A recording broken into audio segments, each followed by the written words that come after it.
মুরলীধর সেন লেনের পর এবার কাঁথিতেও শুভেন্দু অধিকারীর সভায় অনুমতি দিল কলকাতা হাইকোর্ট। মোথাবাড়ি কাণ্ডের প্রতিবাদে কাঁথিতে শুভেন্দু অধিকারীর সভায় আদালতের সম্মতি। আগামীকাল দুপুর 1টা থেকে সন্ধে 6টা পর্যন্ত মিছিলের অনুমতি বিচারপতি তীর্থঙ্কর ঘোষের।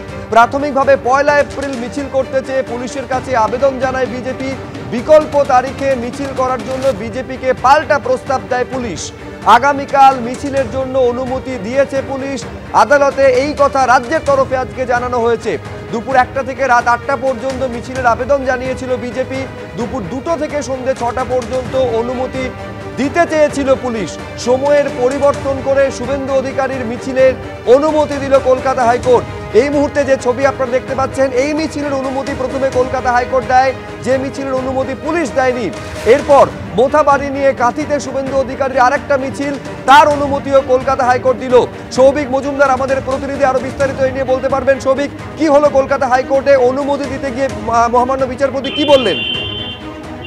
দেখো, মূলত তোমাকে বলবো যে এই মোথাবাড়ির ঘটনার প্রতিবাদে কাঁথিতে শুভেন্দু অধিকারী এবং বিজেপির তরফ থেকে একটি মিছিল করার অনুমতি চাওয়া হয় এবং বিজেপির তরফ থেকে বক্তব্য ছিল যে পুলিশের তরফ থেকে সেই অনুমতি প্রত্যাখ্যান করা হয়েছে। সেই মর্মে তারা কলকাতা হাইকোর্টে এসেছিলেন, কিন্তু পুলিশের বক্তব্য ছিল যে পুলিশ কখনোই সেই মিছিলের অনুমতি প্রত্যাখ্যান করেনি, বরং পুলিশ বলেছিল যে বিজেপি চায় 1 এপ্রিল এই মিছিল করবার জন্য।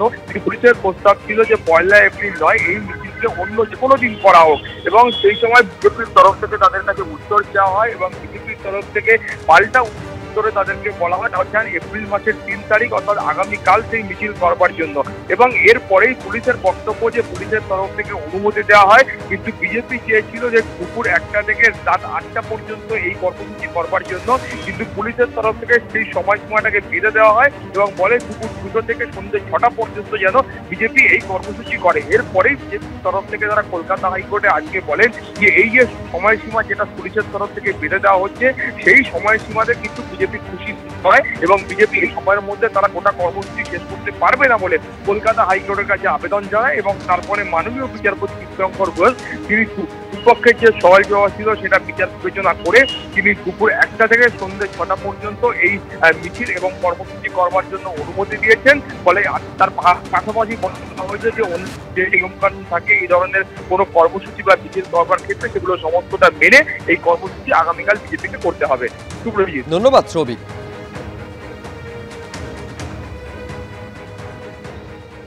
এর আগে আরও একটি মিছিলের অনুমতি পায় বিজেপি। আপনারা জানেন যে ভুতুরে ভোটার লিস্টের প্রতিবাদে বিজেপির তরফে মিছিল করতে আবেদন জানানো হয়েছিল, কিন্তু পুলিশ সেই অনুমতি না দেওয়ায় কলকাতা হাইকোর্টের দ্বারস্থ হয় বিজেপি। তারপর কলকাতা হাইকোর্টের অনুমতি পেয়ে আজ রুট বদলে মুরলীধর সেন লেন থেকে ওয়াই চ্যানেল পর্যন্ত মিছিল করল বিজেপির যুব মোর্চা।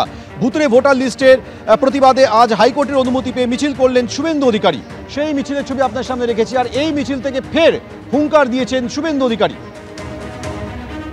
শুভেন্দু অধিকারী বলছেন যে রামনবমীতে শক্তি দেখাবেন তো, হিন্দুদের শক্তি দেখাবেন তো, 1.5 কোটি হিন্দু রামনবমীতে রাস্তায় নামবেন। কি বলছেন তিনি, শোনাবো আপনাদের।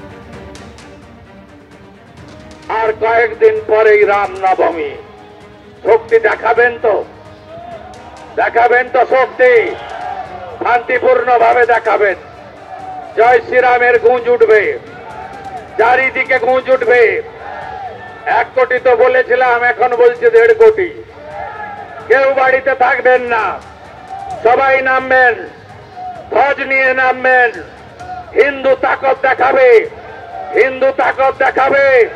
স্বামী বিবেকানন্দের মাটিতে তাকত দেখাবে, শ্রী চৈতন্য দেবের মাটিতে তাকত দেখাবে, রামকৃষ্ণ দেবের মাটিতে তাকত দেখাবে।